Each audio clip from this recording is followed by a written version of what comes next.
కావేరి నన్ను చాలా అవమానించింది. వాళ్ళు పెట్టిన టార్చర్ని మర్చిపోలేకుండా ఉన్నానమ్మా. రూపా, ఏదైనా చేసే ముందే ఆలోచించాలి.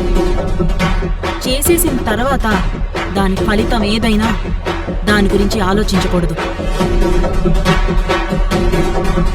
కావేరి మనల్ని టెన్షన్ పెట్టి గుడికి పంపించింది, మనకి దొంగతనం అంటగట్టింది.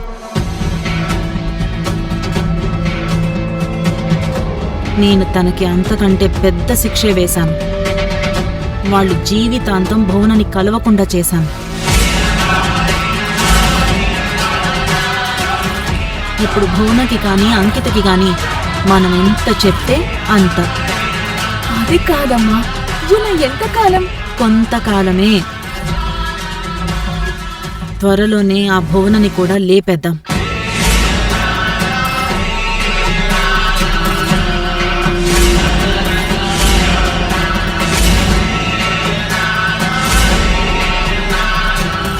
అడ్డొస్తే అంకితను కూడా భూమి మీద లేకుండా చేద్దాం.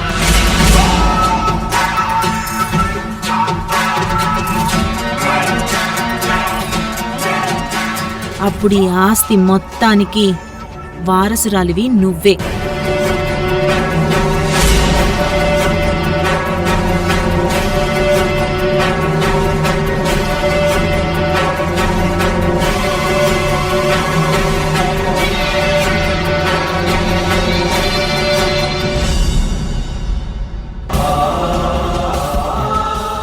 ఇంకా ఈ ఊళ్ళోనే వాళ్ళ కళ్ళ ముందే ఉండడం కరెక్ట్ కాదు.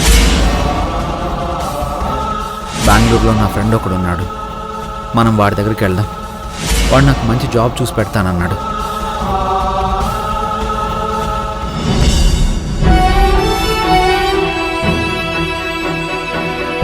అమ్మ కావేరి, ఏంటి మావయ్య,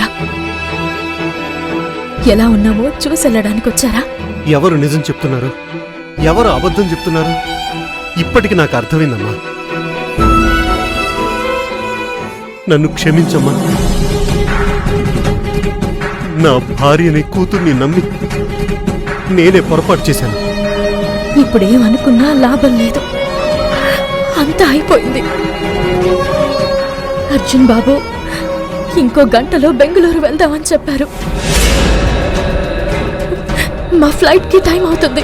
పెద్దవాడిని అమ్మా, ఇవి చేతులు కాదు కాళ్ళనుకోమ్మా.